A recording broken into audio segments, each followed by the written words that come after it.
for the reception for MayWorks Windsor 2014 and for the reception for our Artcite show for it, The Dignity of Work, with works by 3 artists.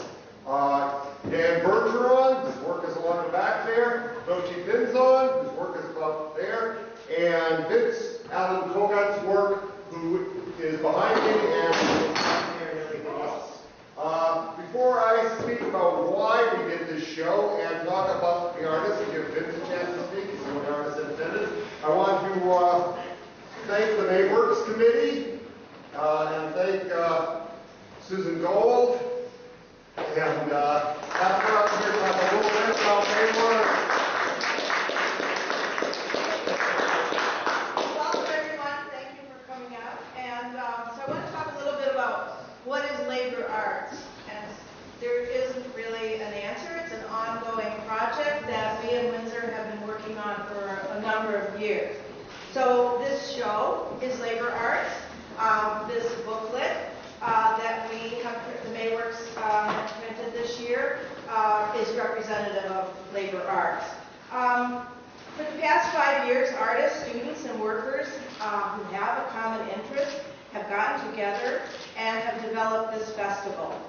Artcite, we partner with Artcite, which is Windsor's only artist-run center for the contemporary arts, and Artcite's been in existence 30 years. So Artcite is our home as artists in Windsor, and it's our model of best practice in the arts. And it's our organizational support.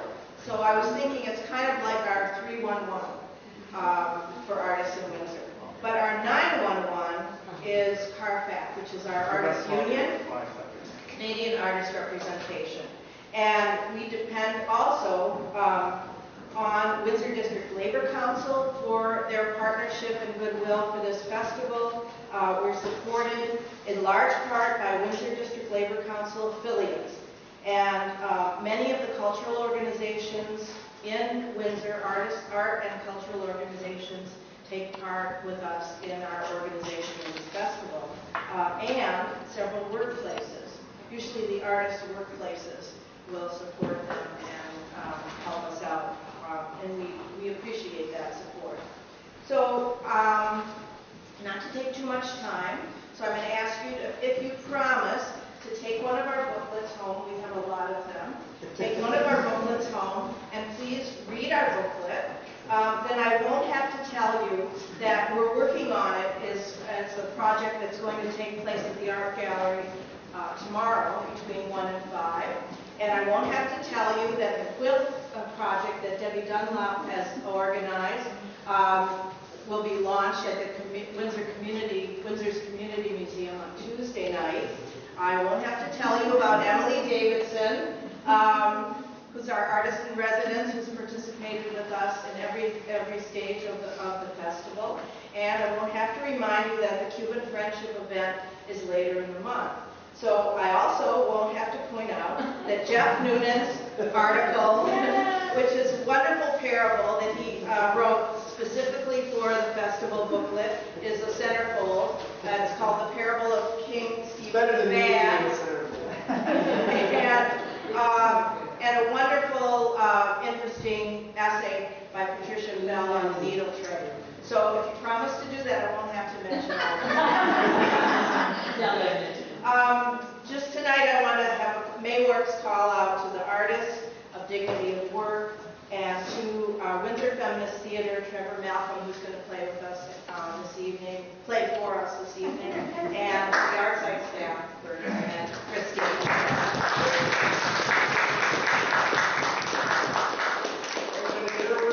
I might go on a little bit, not too much, but I got to cover the artists involved here and why we did this. I think I got it clocked down to 8 minutes, so let's give it a try. And of course, you know, I'm together with Christine, who can't be here tonight, horrible stomach flu. Dan Bergeron, he can't make it, horrible stomach flu again. So I'll say a little bit of them. And the MayWorks Committee, I think we put together a really good show for Artcite. I want to give special thanks to Martin Stevens and Sasha Opico, who were instrumental in hanging the show, and shout out to Vince, who came in and helped us show also. And Vince will be up after I yak a bit on the other two artists to say something about their work. We put together a show that features these three artists who work with heroic, idealistic, and aspirational images of workers. Much as were very common from the 1930s on through the 1970s and into the 1980s. And we do so to ask a question. Are such images, such depictions of representations of artists now out of fashion? Or don't they work anymore? And if they do work, where are they? We don't see them that often anymore, except perhaps in truck commercials. You know, in the 20th century, it was unique that we had such pictures of working people. Before that, it was princes, kings, religious figures. You didn't have common people represented. As social upheaval swept through Europe in the 1900s, we saw the beginning of depictions of the common man. First as soldiers, and first after hundreds and thousands of them died in World War I. And then later as to represent the working man as social upheaval swept across Europe.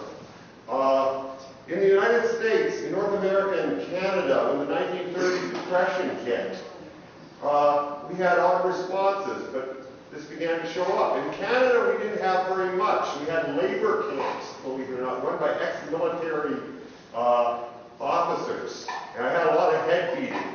In the United States, they tried to co-opt some of the smaller social safety net programs. And with the New Deal, they had the NRA, the CCC, the AAA, all the alphabet agencies.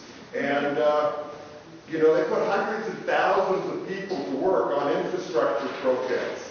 And the common man begins to show up. Here's something really fun I found. This is a reproduction from the little handbook that everybody who went on the WWEC had given to them. What happens to us when we're on the dole? We lose our self-respect, we loaf on street corners, we lose our skill, we have family roused, we give up hope. You know? And then Uncle Sam can let us starve. Not in this man's country. Who wants a handout? Let us work. You know? And they have all kinds of, and then finally, work keeps us from going nuts. This is American government propaganda in 1935. And they said, you know, there was a whole lot of, like, no work, no pay, but you could join a union, at least. Now, one of the groups of people they put together, they had a federal art project. And they hired thousands of artists to pay them 25 to 35 bucks a week. And they had to turn in, like they had to line up and turn in a painting every week or two to get paid. So and these paintings go up in courthouses and in city halls and in libraries and in post offices. So what are they going to do paintings of? First they do landscapes.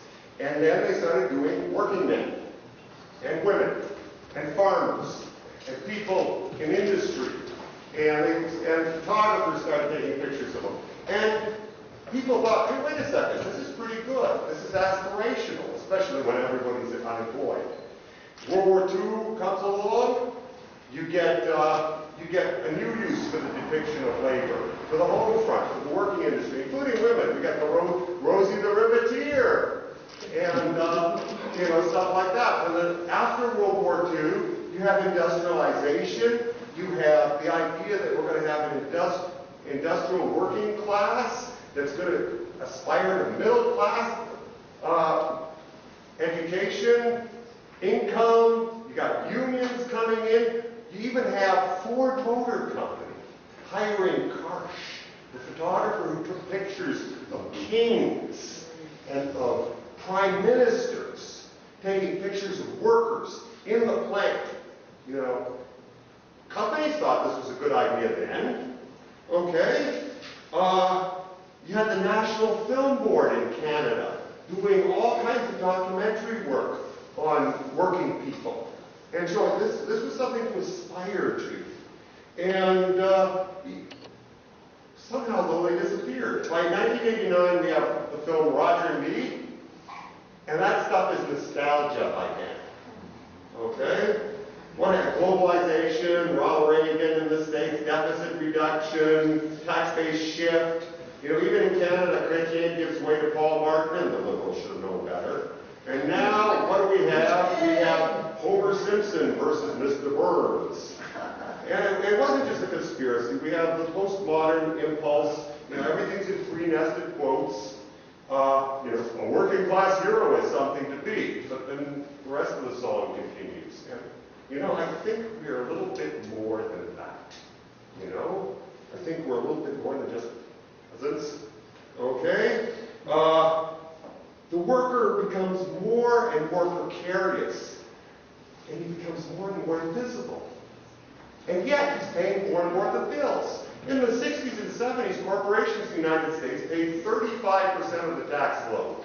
Today, they pay 18%, and corporations are still saying that they're paying too much taxes. So that's your invisible working man is making up the difference.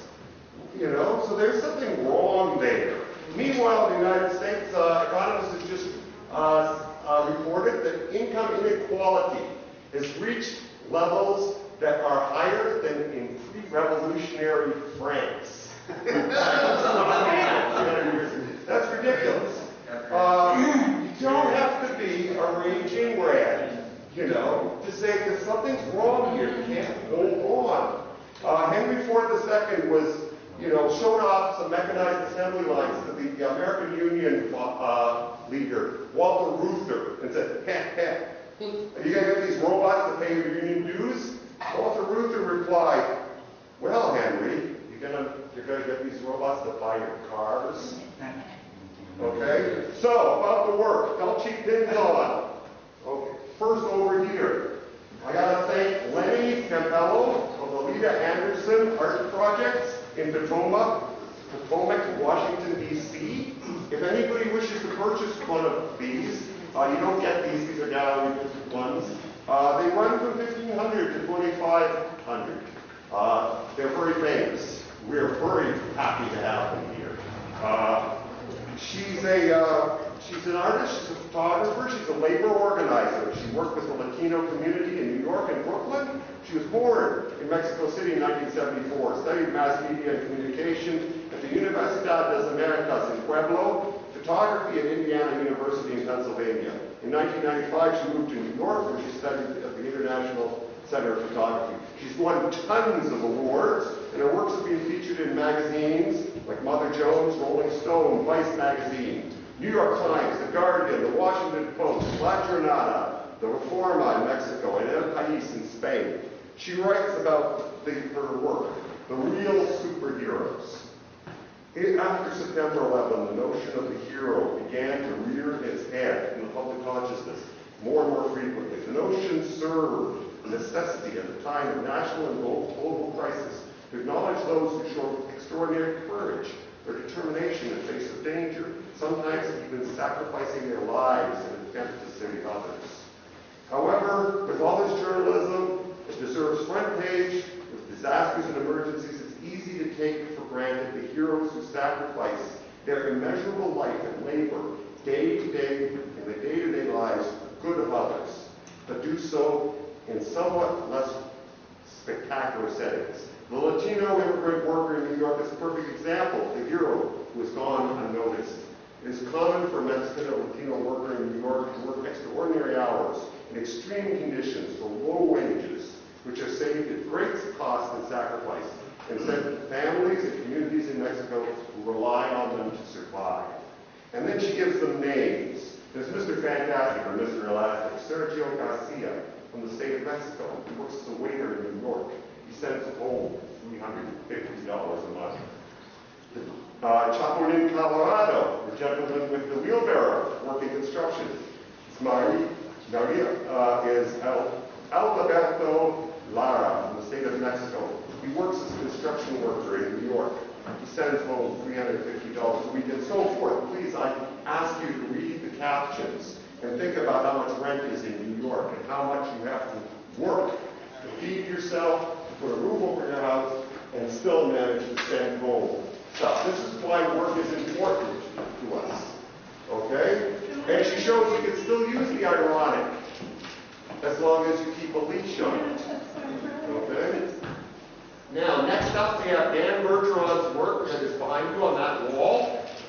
Dan wanted to be here. In fact, anybody from any union who wants to, is interested in having Dan do something like this, please get in contact with us. I'll put you in contact with Dan Bergeron. He really would like the opportunity to try and do something like this in Windsor. He was supposed to be here tonight. Unfortunately, that stomach flu is a real nasty thing.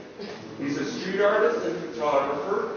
He works in Toronto. His current project, and you can get to his website through his bio sheet there, oreal.com. And he does murals currently of street people, and he blends them into the wall texture so that they're kind of visible and yet invisible, just like the street people are. The town people in Chandler, Quebec, in 2011, invited him to do work on their laid-off paper mill. The Papier-Gaspésie had employed the whole town for years. It had run into financial problems. It had taken $400 million worth of Quebec money, and then it closed. And then, in a typical corporate move, it decided, just so that they don't get their hopes up, it sold the entire factory to a South Korean scrap metal company, who came, took out all the machinery, tore down most of the buildings, and hauled it off. They didn't quite sow the ground with salt. You get the idea. He took portraits of the workers who spent 20, 30 years there, blew them up, and with simple tile photography, wheat paste, put them up 60, 70 feet high on the sides of the water tanks of the town and on the remaining walls of the factory. And you can see these people have names on the company Gaspésie. Roger Murray, the gentleman who was on our invite card, Serge Soucy, Florian Chislett, and no, it's not George Bush Sr. His name is Paul Dion. Okay? Everybody says it. So he can't be here, but Vince Kogut he can. So everybody give it up for Vince.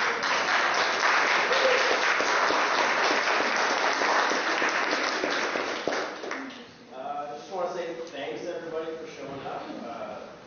It means a lot to me. It means a lot to the community.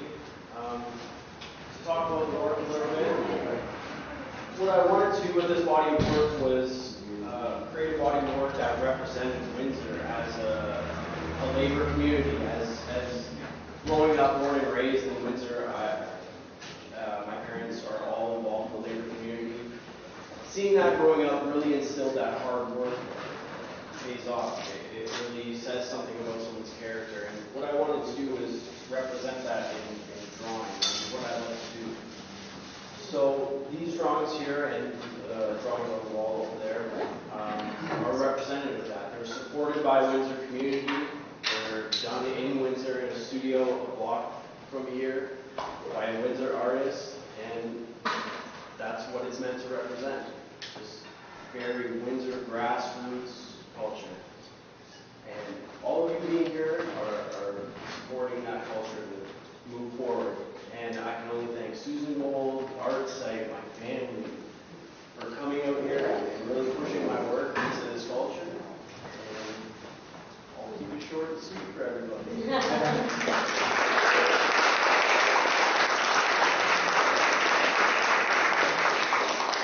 And special thanks, of course, also for the Windsor Arts and Heritage Culture Fund and Uniform Local 444 who have sponsored some of these drawings. And now I will do a wrap up on this and raise the flag of the revolution. Okay? Some say the project of justice, equality, fairness, in all its known names, is failed, and we are at the end of history. And the global oligarchs will, from this point over, rule over the lives of everyone on this planet, inexorably promoting their interests, amassing wealth, increasing inequality, increasing degradation, and increasing human misery. But at these times, we must remember that we have never been as absolutely wealthy and as absolutely numerous and powerful as as we are today, the current circumstances find us in a time when 40% to 60%, the wealth of the society goes to 1% of the population, only serves to point out that it is society, and that is all of us, that makes such wealth and such inequality possible, if only through our acquiescence and consent. When enough of we, as members of society, demand better, we shall get better. Your persistence here today, your presence here today, and the support of all of those who make this small testament to this hope possible, means that the project of civilization has not ended or stalled. We hope it is just beginning.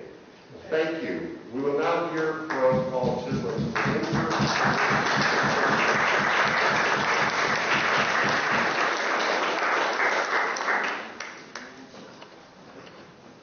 Thanks a lot. It's just a privilege to be asked to say a few words. I'm at the Windsor Workers Education Center across the street. The way I relate to things really is as a blue-collar worker. That's what I worked as a blue-collar worker. I was a technician at Bell for 30 years. And, seeing especially Vince's display is really powerful. I was thinking about the recent news reports in Venezuela that President Nicolas Maduro, almost invariably, whenever the media talks about him, they say that he's a former bus driver. And as if the implication is that maybe he shouldn't be there, or that, what is he doing, or he just shouldn't be there, really.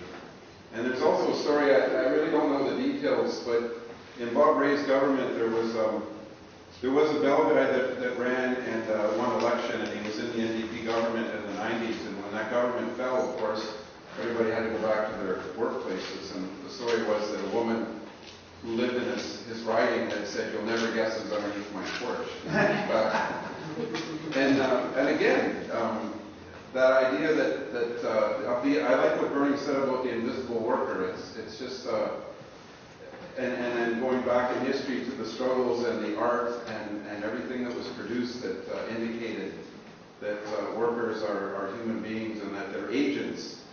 They're agents in their own lives, that we are capable of creating our own history, and in fact we have. At the Worker Center, especially this year, I think, that's where the invisible workers come. These are workers that are non-union. A lot of workers are recent or established immigrants. A lot of those are women. And people are just being beat up in the workplace, never mind the normal rules, the amount of bullying and harassment, intimidation, racism, sexism, all of it is incredibly rampant, to the point where one fellow came in, he's making $18 an hour, which is like a royalty wage in this town right now, for a non-union workplace. And the intimidation, harassment, and bullying that he's experienced has gotten to a point where he just doesn't want to be there anymore. The $18 an hour isn't worth it.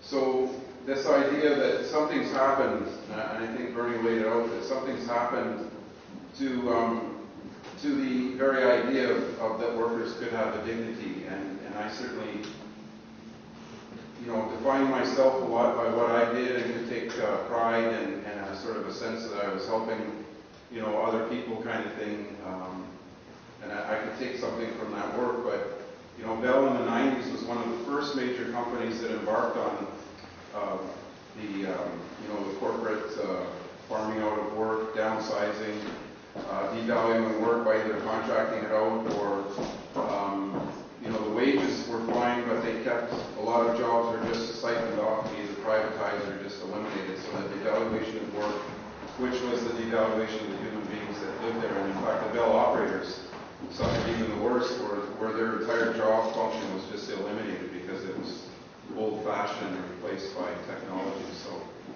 this idea of invisible workers is something, I think that I get pretty discouraged some days. I think the tide is starting to turn, and that events like this and May Day yesterday, which was really terrific, that we're building a sense of we've got to create a kind of solidarity amongst ourselves. It doesn't matter what we do for a living, whether we're unionized or not. And I just want to wrap up there, but the Monthly Review is one of my favorite magazines, and there was just by coincidence, an article written by Greg Shotwell, who's a retired UAW member who frequently contributes poems. Imagine a working class poet. In the Blue Collar Review, and he's the author of Auto Workers Under the Gun. And in his article, it's entitled A Practical Solution to an Urgent Need. But he describes working in his early career in a furniture factory where he made handmade furniture that he couldn't afford to buy, but he describes the work and how human it was. But then he talks about when he got on at GM, and this is short and I'll end with it. He said, "We didn't derive any satisfaction from the work. No one could identify the value of their labor in the finished product. Even tradesmen at GM were reduced to routine maintenance, which diminished their skills and mocked ingenuity. They hated their jobs as much as every grunt humping the line or manning the machine. Our reward was a paycheck. When a paycheck is all you are worth, you get addicted to spending money rather than spending time doing things that enrich your life. GM pumped out quality slogans faster than a cow passes methane gas. We didn't pay any attention. How could we? We were up to our necks in toxic work ethics and moronic management. When you grind 110,000 valve lifters in 10 hours, you can't possibly give a shit about any one of them." And it's a great, you can find this article online. It's a great article. He writes with great humanity, and that's just kind of a small sample. So thanks again for an opportunity. I hope I tied in a little bit about where we've been and where we are now and where we hope to go. So thanks very much.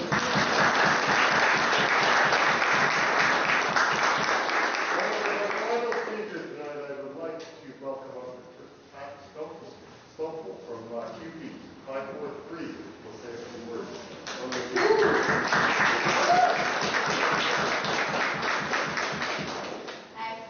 The dignity of work. Great phrase.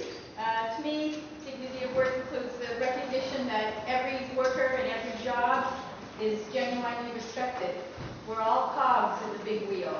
Everyone has a right to be acknowledged and appreciated for the contributions that we make. The people who grow it, make it, ship it, sell it, clean up after everybody, provide services to everybody. We're all as important as the ones who make the decisions about the conditions that we all work in. The daycare where I worked for 25 years, I felt the cook and the janitor was important to the place, as were the caregivers who were there. If it was, the children were hungry, if it was dirty or an unhealthy place, it wouldn't be a happy place for anybody to be, wouldn't be a good setting for us. When the centers closed, I was very fortunate to be a union member, have job security, had a lot of seniority, so good bumping rights, and became a job developer. So in my new life, I tie in a lot more, relate a lot more closely to what work means to us, because that's what I'm living all the time. I think being a public servant is an honorable position for me. Here, here. I feel it's a privilege to be serving in the community.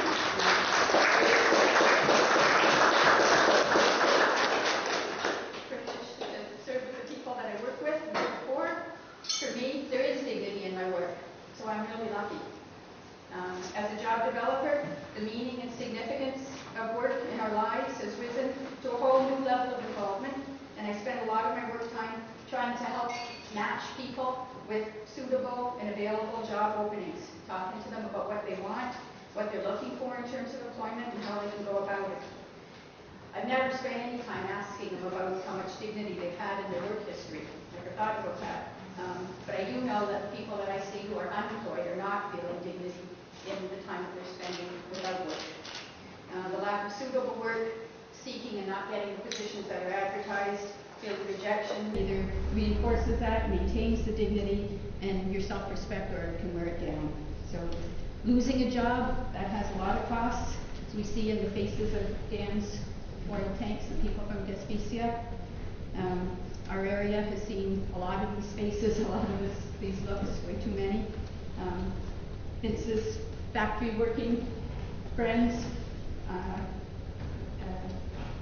the Dulce's everyday heroes sending money back home to support their families. Those are all realities that we see all around us all the time. Life is hard, working is a struggle. It's what we do, it's a big part of who we are. And it's true and honest and good to have the work recognize the realities of it in this art, in the recognition of the working people who keep it all running. So thank you to the artists, the businesses here, and to the others who made the representations of working people for us here today. Thank you to Artcite for putting on the show. Congratulations to everybody here, and happy MayWorks to everyone.